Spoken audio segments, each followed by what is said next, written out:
सादर जय जिनेंद्र सबको। मैं प्रणव जैन एक बार फिर से हाजिर हुआ आपके सामने।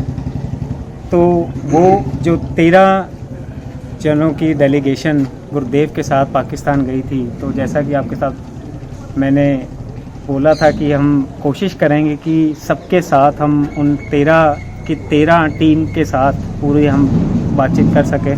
तो एक बार फिर से मेरे साथ इस टाइम जुड़ चुके हैं समीर जैन जी और पंकज जैन जी दिल्ली से। तो मैं पहले तो स्वागत करता हूँ उनका हमारे चैनल पर। बहुत बहुत धन्यवाद आपका हमारे चैनल को लाइक करने के लिए, हमारे साथ बातचीत करने के लिए। तो ज़्यादा समय ना लेते हुए मैं आपसे जल्दी से पूछना चाहूँगा, पहले आपसे शुरू करेंगे समीर जैन जी, कि कैसा अनुभव रहा आपका गुरुदेव के साथ 11 दिन का जो भारत की सीमा से पाकिस्तान की सीमा में आपने प्रवेश किया और आत्मा राम महाराज जी की समाधि में जो आपने कार्यक्रम आदि किया, कैसा अनुभव रहा आपका? अनुभव के विषय में मैं इतना ही कहना चाहूँगा कि 21 तारीख को हम लोग ने यहाँ से अटारी बागा से हम लोग पाकिस्तान गए और 26 तारीख को हम लोग गुजरावाल पहुँचे। 27 और 28 को हम लोग गुजरावाल रहे। 28 शाम को हम लोग वहाँ से विहार करके और 31 तारीख को हम लोग वापस यहाँ अपना बागा से अटारी होते अपने अमृतसर पहुँचे। उत्साह के विषय और में इतना था कि लोगों का जाते हुए उत्साह वो भी आपने देखा, आते हुए उत्साह वो भी आपने देखा। उत्साह से ही अनुभव का एक अंदाज़ा हो जाता है। और जब गुरुदेव के साथ जाने का अवसर मिला है तो अनेकों अनुभूतियाँ, अनेकों अनुभव हुए हैं। उसको शब्दों में बयां करना बहुत मुश्किल है और इतने कम समय में उसको बयां करना मुश्किल है। धीरे धीरे हम अपने अनुभव लिखना चाहेंगे और लिखने के साथ नवयुग निर्माता के माध्यम से हम लोग चाहेंगे कि वो उस रूप से लिखित रूप में प्रसारित किए जाएंगे। पंकज जी, आपका कैसा अनुभव रहा, तो आप भी थोड़ा बताइए। अनुभव तो बहुत कहना चाहिए कि ऐसा अनुभव तो कभी हुआ नहीं जो अनुभव की बार मिला है। और इतनी यादें, अच्छी यादें हम समेट के वहाँ से लाए हैं। कहें तो शायद पूरा जीवन भी इन यादों के सारे हम बिता सकते हैं। इतना सुंदर अनुभव है। ऊपर से गुरुदेव का सानिध्य, अपने सारे साथी और पाकिस्तान से जो लोग हमको साथ मिले, उन्होंने भी बहुत हम लोगों को प्यार दिया और लगभग ऐसा ही लगा कि हम अपने लोगों के बीच में ही हैं। और हम तो चाहेंगे कि ऐसा मौका हर किसी के जीवन में आए और ये जो मीठी यादें हैं ये सबके पास सदा के लिए जुड़ जाएं, उनके साथ ही रह जाएं। मैं जानना चाहूँगा कि क्या मेजर आपका रोल वहाँ रहता था या क्या आपकी मेजरली टास्क आप क्या करते थे वहाँ पर, तो थोड़ा वो बताइए। ये बहुत ही इंटरेस्टिंग और बहुत लोगों के सवाल है कि हमें ये बताइए कि इंडिविजुअली सब वहाँ क्या क्या करते थे। टास्क तो ऐसे कोई नहीं था। टास्क तो सब यहाँ से लेके चले, गुजरावाल जाना है जी, गुरु के साथ जाना है, गुरु के दर्शन पाने हैं और गुरु कृपा से हमें ये मौका मिला। और ऐसे वहाँ कोई टास्क नहीं था, बड़े हम स्वतंत्र रूप से थे और गुरु कृपा से सबों ने बहुत सुंदर सुंदर लाभ लिए हैं और गुरुओं की सेवा करने का लाभ हम लोगों को मिला, परमात्मा की भक्ति का लाभ हमको मिला, लोगों से बातचीत करने का मौका हमको मिला। दिनचर्या ऐसी बोलूँ तो कोई फिक्स नहीं था, लेकिन हाँ सबके अपने अपने कार्य थे और सब मिलजुल के करते थे और सबको बहुत आनंद था। तो अगर कोई मैं वो विभाग किसी को बांटा के विभाग ऐसा कुछ नहीं था। जिसका जैसे उपयुक्त समय लगा उसने उस कार्य को कर दिया और मिलजुल के हमने बड़ा उत्साहपूर्वक सब कार्यों को साथ ही करा है और बहुत आनंद से करा है। और सबसे बड़ी बात इसमें ये कह सकते हैं, करते हो गुरुवर मेरा नाम हो रहा है। किया सब उन्होंने, करवाया सब उन्होंने, हम लोग तो निमित्त बने और उस निमित्त के माध्यम से हर व्यक्ति ने अपना 100% दिया। चाहे वो विहार का कार्य था, चाहे वो गुरुजी की व्यावच का कार्य था, चाहे वो गुरुजी की गोचरी का कार्य था, या एक दूसरे को एक कंधे से कंधे मिला के हम लोग सब चले हैं। अगर किसी को कोई थकान भी हुई है, थकान तो वैसे शब्द कहना बहुत गलत होगा क्योंकि थकान तो इतना उत्साह के बीच में थकान तो गौन ही हो गई थी, परंतु साथियों ने एक दूसरे का उत्साह बढ़ाते बढ़ाते एक कदम से कदम मिलाते हम कब गुजरावाल गए और कब वहाँ पे स्पर्शना करी और आज फिर लहरा पहुँच गए। मतलब ये मानिए कि जितने दिन का प्रवास हमारा वहाँ रहा, हम लोगों ने अपनी घड़ियाँ या दिन या वार किसी को पता ही नहीं था और समय ऐसे बीतता था, पता ही नहीं चलता था रात्रि कब हो गई। और रात्रि को सोने के लिए हम समझते हैं मुश्किल से 3-4 घंटे हम सो पाते थे हम लोग और फिर पूरी ऊर्जा के साथ हम लोग तैयार रहते थे गुरु के साथ आगे विहार करने के लिए। ऊर्जा का कारण हमारे पास एक ही था, गुरु जी के चेहरे पे उत्साह, उनके चेहरे पे मुस्कुराहट और उनके चेहरे की रौनक। वहाँ पे सब कुछ खत्म हो गया, गौन हो गया कि हम लोग कोई थकावट नाम की कोई चीज़ उठी गए। बिल्कुल। मुझे ये भी पता चला कि जैसे ही आपने पाकिस्तान की सीमा में प्रवेश किया तो आपने रात्रि भोजन का भी त्याग किया और नवकारसी भी पालन किया। मैं ये जानना चाहूँगा कि इतनी कठिन परिस्थितियों में भी नवकारसी, देखो गुरुदेव की तो दिनचर्या है, उनको तो वो पालन करना ही पड़ेगा किसी भी सूरत में, किसी भी सिचुएशन में, किसी भी तरह। लेकिन आप लोगों ने भी, ये मुझे पता चला, पहले तो मैं इस पर पुष्टि करना चाहूँगा कि क्या ये बात बिल्कुल सही है कि आपने नवकारसी और रात्रि भोजन, नवकारसी का पालन किया और रात्रि भोजन का त्याग किया? ये बिल्कुल सत्य है, आपके सूत्रों ने आपको बिल्कुल सही समाचार दिया है और सभी लोगों ने ऐसा ही दिनचर्या रखी जैसा आपने बताया है। और गुरुदेव ने प्रथम दिवस ही हम लोगों को बोल दिया था कि हमारा आचरण किस प्रकार का होना चाहिए और गुरु कृपा से सबने ही उसको निभाया है। और ऐसा लगा ही नहीं कि हम लिए कुछ छूट गया है या भोजन का मन कर रहा है, खाने का मन कर रहा है, देर हो गई है, ऐसा लगा नहीं। तो समय अनुसार सारे काम हो जाते थे और गुरु कृपा से सब संभव ऐसा हो जाता है। तो मन में कोई ऐसा विचार नहीं आया कि नवकारसी करनी है, भूख लग रही है कुछ खा लीजिए, रात्रि हो गई कुछ खाने का मन करे, ऐसा कोई मन में भाव भी नहीं आया और ना इच्छा हुई। और बड़े आनंद के तरीके से हम लोगों ने मस्ती से वहाँ सब कार्य करे। तो बिल्कुल भी सोचना व्यर्थ है कि यार कुछ खा लेते हैं, बाहर हैं, कुछ देख लेते हैं, तो इस बारे में कोई मन में विचार ही नहीं है। मैं तो बहुत आप लोगों की हिम्मत की दाद दूंगा कि इतनी कठिन परिस्थितियों में भी आपने ये चीज़ फॉलो की, तो पहले तो बहुत बहुत बहुत बहुत अनुमोदना इस चीज़ की। देखो भैया, मैं थोड़ा रोकूंगा आपको। परिस्थितियाँ हमारे लिए कठिन कभी नहीं है। जहाँ गुरु जी है ना, गुरु है वहाँ सब मंगल ही मंगल है। वहाँ तो आप समझिए कि विपरीत परिस्थितियों में भी अनुकूलता पैदा हो जाती है। और हमारे साथ भी ऐसा रहा कि गुरु जी का श्रीमुख देख के, गुरु जी का चरण कमल देख के सब कुछ इतना आनंदमय हुआ कि हम तो चाहेंगे कि शायद ये अवसर गुरु जी हमको बार बार प्रदान करें। बिल्कुल, बहुत बहुत बहुत बहुत अनुमोदना। तो जो लक्ष्य था गुरु समाधि के दर्शन करने का, तो लगभग 7 दिनों के कॉन्टिन्यूस 30 से 40 किलोमीटर के विहार करने के बाद, तो जब फाइनली आपने द्वार देखा गुरु समाधि का, तो पहला मन में भाव क्या था आपके? लगभग उस दिन का जो विहार था वो लगभग 34-35 किलोमीटर का विहार था। और जैसे ही द्वार देखा, सबके मन में लगा कि अपनी मंजिल अब सामने ही है। और गुरुदेव ने बस वहीं से ही, दरवाजे से ही जय आत्म की, जय आत्म की, जय आत्म के जयकारे लगाने शुरू किए और सीधा समाधि मंदिर के अंदर प्रवेश किया। और प्रवेश करते ही गुरुदेव के मूल स्थान पर, जहाँ पे उनकी समाधि स्थल है, वहाँ पर गए। वहाँ पे गुरुदेव ने अर्पित किया, कुछ वस्तु अर्पित करी। उसके बाद गुरुदेव ने वंदन करवाया, गुरुदेव को सामूहिक रूप से वंदन किया। और उसके बाद से कीर्तन हुआ। और कीर्तन में बैठने के बाद 35 किलोमीटर विहार के बाद भी किसी को एक पल के लिए भी नहीं लगा कि हम 35 किलोमीटर का विहार करके आए हैं, चल के आए हैं। एक पल के अंदर जैसे ही वो द्वार दिखा और दीवार के अंदर जैसे ही हम लोगों ने कदम रखा, तो मानिए कि बिल्कुल थकान नाम की कोई चीज़ ही नहीं थी। एक मन में नई ऊर्जा का उत्साह था। ऐसा लगा कि जिन्होंने बुलाया आज उनके चरणों में हम आगे उनकी स्पर्शना कर रहे हैं। और मन और क्या रोम रोम हमारा प्रफुल्लित था उस समय में। मैं आपसे जानना चाहूँगा कि क्या व्यवस्था रहती थी रहने की, आप लोग कैसे रहते थे? क्योंकि आप भी 13 जने थे, गुरुदेव 4 मुनिजन, साथ में एक श्रवण भैया, तो रहना सहना ये किस तरह से पॉसिबल हो पाता? क्योंकि बिल्कुल एक नया मुल्क था। मैं ये समझता हूँ कि शायद जो हमें खबर मिले कि हम आपका जो प्रोटोटाइप हम जिसे कहते हैं कि वो एक, जिसे यहाँ हमें कहते हैं बिहार समितियाँ पड़ाव तय कर देती हैं, वो भी आपको कहीं बहुत बीच में दिक्कत हुई। खैर दिक्कत तो नहीं कहूँगा, लेकिन हाँ ढूंढने पड़े कि कहाँ पर जाकर स्टे गए। तो कैसे ये चीज़ें मैनेज हुई? या कहाँ रहते थे आप? गुरुदेव से अलग रहते थे, गुरुदेव के साथ रहते थे? थोड़ा इसके बारे में बताइए। बोलना चाहूँगा इस विषय में। तो गुरु की बड़ी कृपा, अपरंपार कृपा हम लोगों पर है कि गुरु जी जहाँ रहे, हम सब लोग गुरु जी के साथ ही वहाँ रहे। और गुरु कृपा से हमें को रहने की व्यवस्था की कोई दिक्कत कभी हुई नहीं। और विशेषकर समीर भैया, मैं, रचित भैया और श्रवण जी, प्रदीप जी, हम तो नित्य राजेश लेगा जी, हम नित्य गुरु जी के पास ही रहे हैं।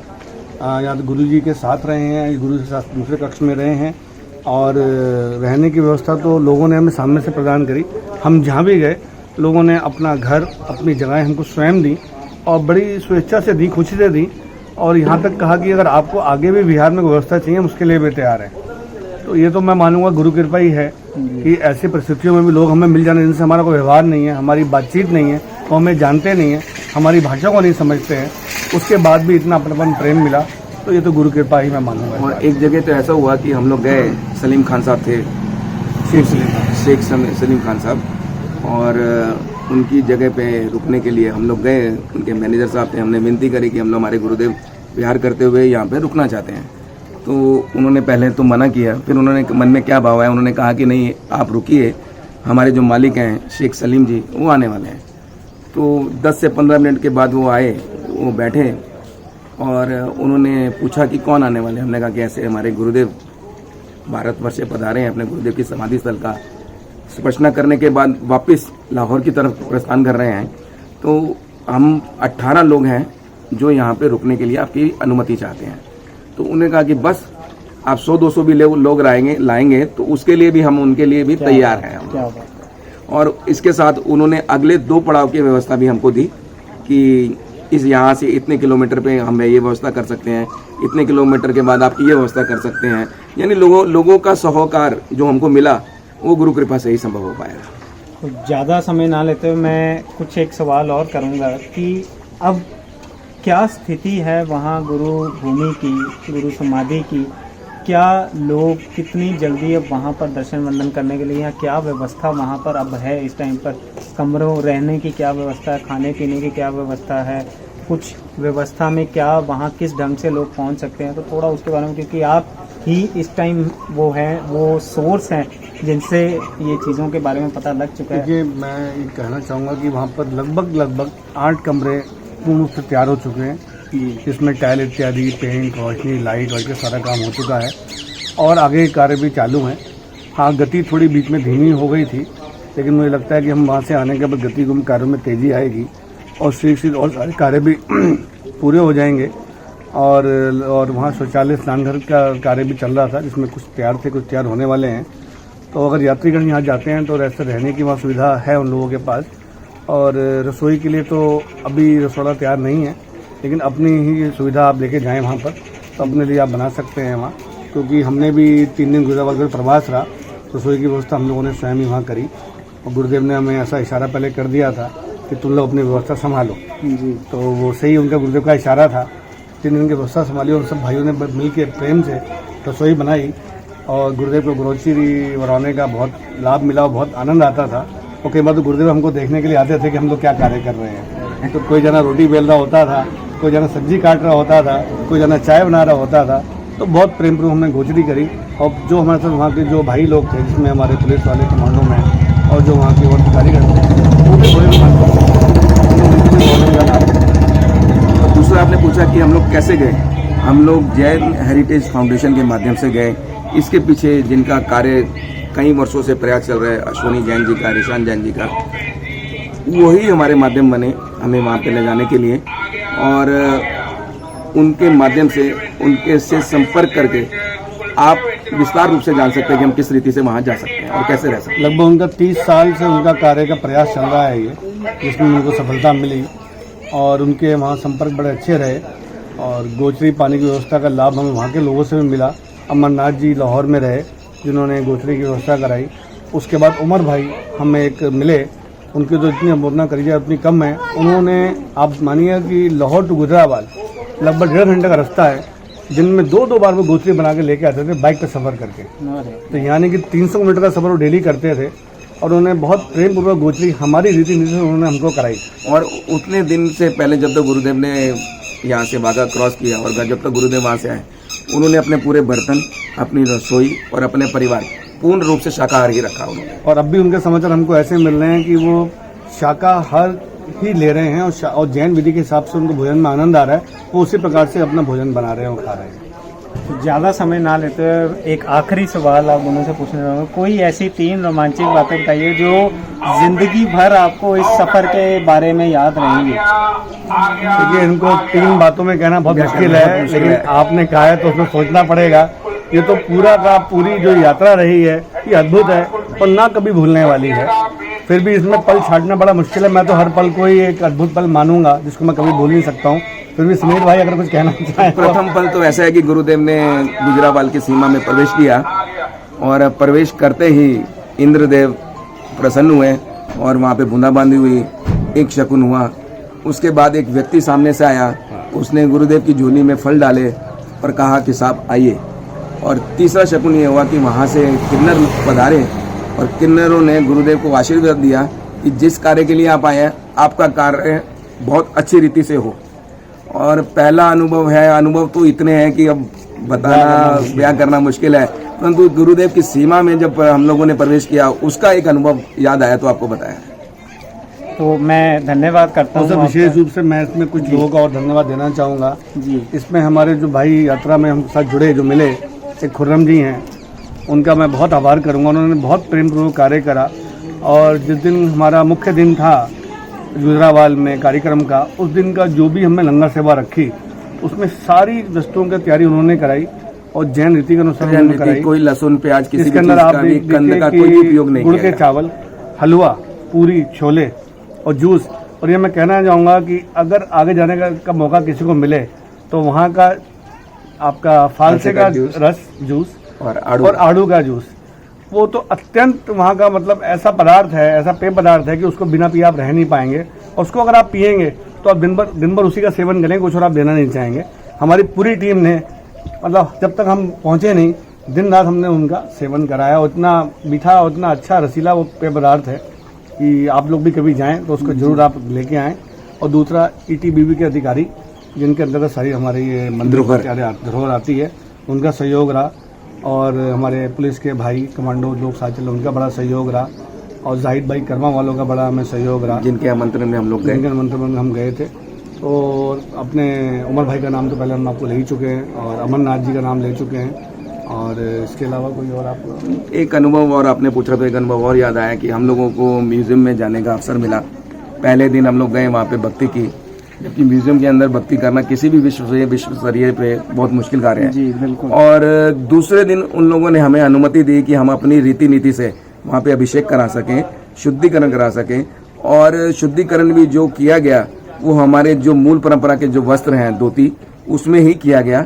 और उसमें वहाँ के व्यक्तियों का पूर्ण सहयोग रहा, विधिवत तरीके से सब कुछ किया गया।